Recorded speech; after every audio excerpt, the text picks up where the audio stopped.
In a new legal challenge to President Trump, Maryland and the District of Columbia filed a lawsuit Monday alleging that his failure to shed his private businesses has undermined public trust and violated constitutional bans against self-dealing.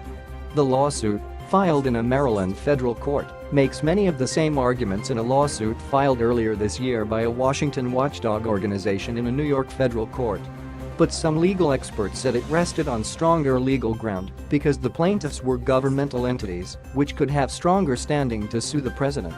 The complaint opens uncharted legal territory. No state is accused a president of violating the emoluments clauses of the Constitution. One of those clauses bans federal officials from accepting gifts from foreign governments. A second prohibits the president from accepting economic benefits from the federal or state governments other than his salary.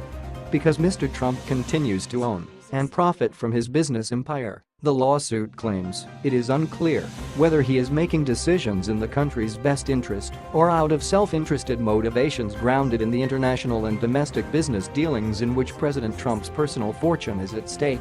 It argues that businesses owned by Mr. Trump divert customers away from businesses the District of Columbia and Maryland either own, license or tax, causing those governments direct financial harm.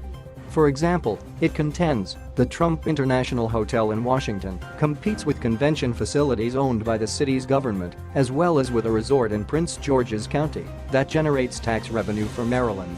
The suit alleges that the president has misused his position to increase patronage of his family's hotels and the restaurants in them by foreign diplomats and others. Though those businesses pay taxes, the lawsuit argues that it puts Maryland and the District of Columbia at a competitive disadvantage.